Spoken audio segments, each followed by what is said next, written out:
Ever since the beginning of his administration, the current Archbishop of Port of Spain has highlighted his great concern over the need for the revitalization of the church here in Trinidad and Tobago.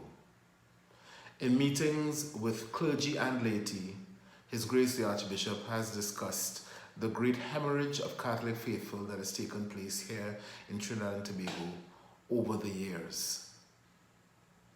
To this extent, the Archbishop has asked the Catholic Church to address its main parish structures, and he has organized his proposed reforms around three themes reflecting the three areas of greatest concern to the faithful here in the Archdiocese of Port of Spain. And the three themes are hymns, hospitality, and homilies. Here in the parish of St. Francis of Assisi in Erin, we fully agree with the need for the revitalization of our parish. And I think it goes without saying that our numbers have dwindled over the years. We wish to build communities that are alive, that are vital, that are in touch with the needs of the people of our time, a parish that is open to reading the signs of the times and which is also in touch with the joy and the hope, the griefs and anxieties of the men and women of our time. Yet we also agree that the primary responsibility for the revitalization of our parish communities lies with us. People who do not live here cannot meaningfully direct this process. It is up to God, and it is also up to us.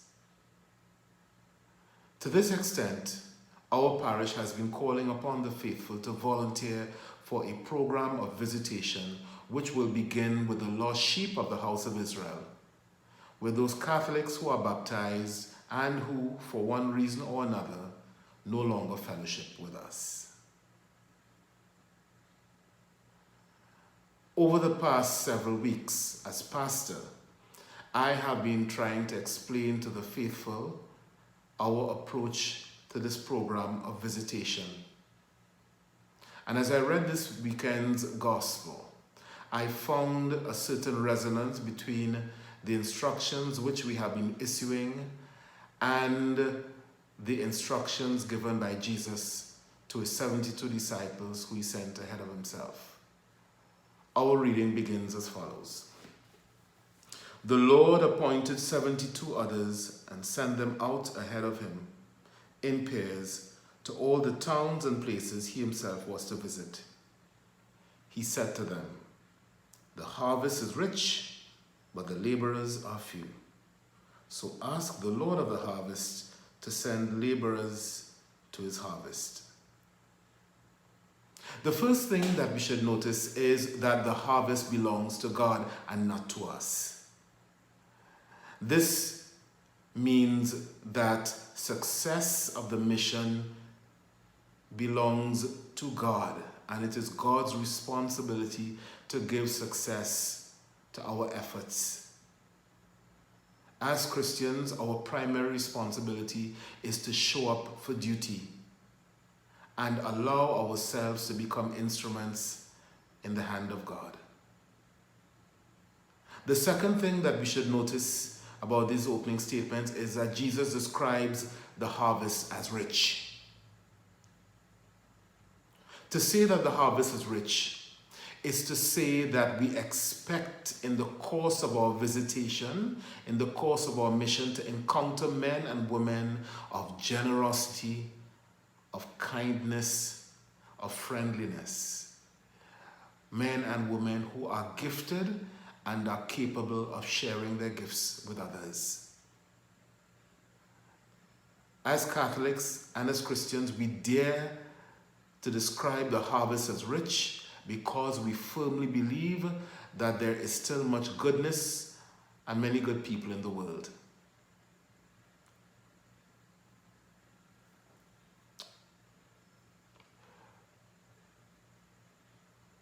The reading goes on to say, whenever you go into a town, whenever you go to a house, let your first words be peace to this house. And if a man of peace lives there, your peace will go and rest on him. If not, it will come back to you. I have said to the faithful in their visitation, you are not to go marching into people's houses and begin discussing Bible and doctrine. Our very first responsibility is to convey a sense of the church's closeness. What we would like to say is, as we would say in Trinidad and Tobago, so long I ain't see you. Where have you been? We've been thinking about you.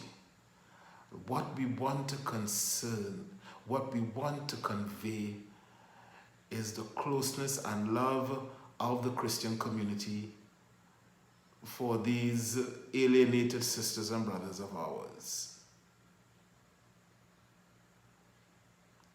Jesus seems to have similar sentiments, and one gets the impression from his instruction to the 72 disciples that what he wants them to do is primarily to build relationships, and in those relationships the proclamation of the kingdom of God comes. Jesus says,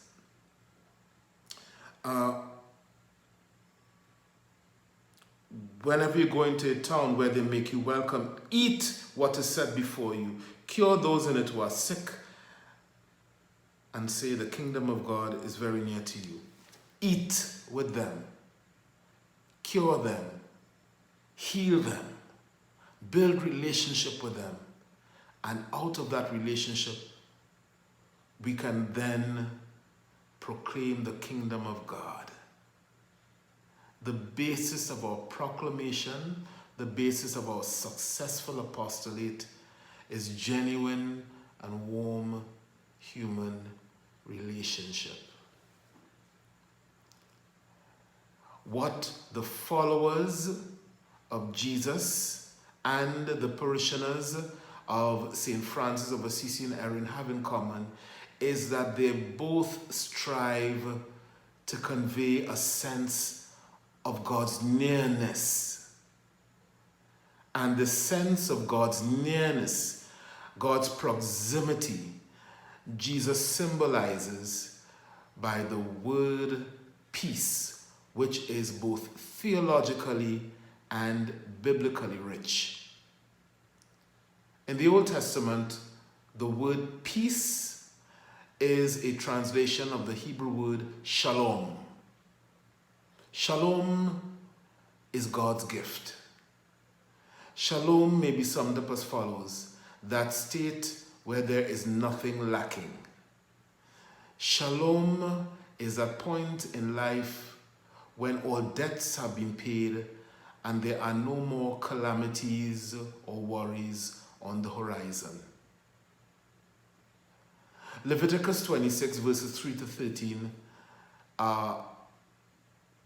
names many of those elements of shalom. Rain, abundant harvests, no wild animals, no enemies to torment us. Indeed, we can say that shalom is not simply well-being, it is also righteousness and communion with God.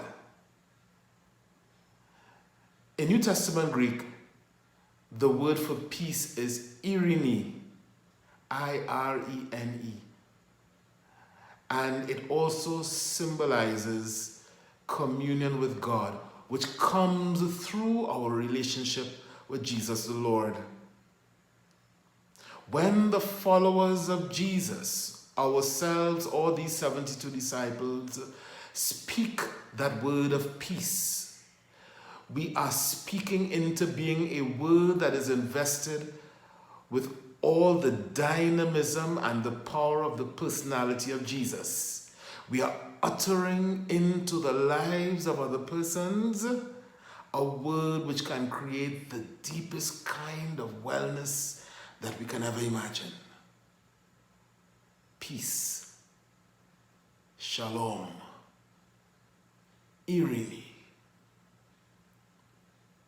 In the final analysis, my dear brothers and sisters, our struggle to revitalize our parish is not simply a question of stealing back our own sheep or taking back our market share. Our struggle to revitalize our parish is, out of this flows our conscious decision to go out and become, for the men and women, the boys and girls around us, the living, breathing presence of God, who loves us intensely and who wants only the best for his children and for all his people. Shalom. Good evening.